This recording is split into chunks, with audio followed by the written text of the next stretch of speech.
Welcome to the Conference USA Showcase. I'm Stacey Erfley alongside Ron Thune. Thanks for joining us on our bowl preview episode. We have a lot to talk about. We'll preview all 6 of our bowl games, so let's get right into it. We'll kind of go in order of being played first. So let's start with our New Orleans Bowl. This one's going to be rocking. You have Tulane and UL Lafayette, a lot of Cajuns down there. Well, Louisiana Lafayette's won the last 2 bowl games in New Orleans, so that's a challenge right there. But let's take a look, first of all, at Tulane. First bowl game since 2002. You look back at their season, they were pretty good on offense, but it was their defense that made things go. They forced 33 turnovers, second best in the FBS. That's going to be good because Louisiana Lafayette has lost their quarterback, Terrence Broadway. He's going to have to be replaced by a freshman. That's going to be tough, I think, for Louisiana Lafayette, and hopefully Tulane will be opportunistic on their defense with a freshman quarterback and confuse them, have them make mistakes. I like Tulane in this bowl game.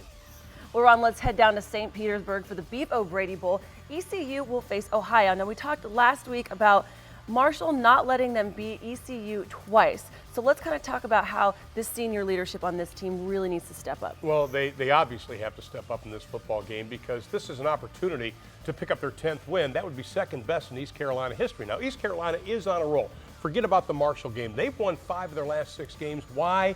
You ready for this? Shane Carden. Okay, the guy had a phenomenal year. He is an outstanding quarterback, but he's going to be going up against a defense of Ohio that is 28th in pass defense. And you've got a coach in Frank Solich, former Nebraska coach, who's been to bowl games a ton of times.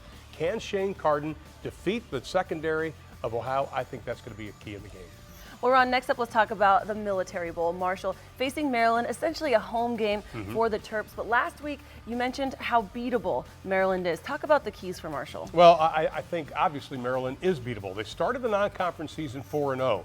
But then when they got on conference play, they started to stumble. Now, I had them against Boston College. I think their offense is shaky at best. C.J. Brown is a pretty good quarterback, but I don't know if they're going to be able to score on Marshall because, now, granted, you've got Rakeem Cato on offense.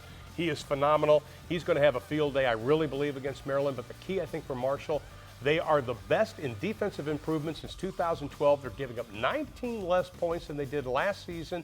I think Marshall's defense is so stout, I think Maryland's going to have problems. And also a lot of rumblings about the coaching situation in Maryland.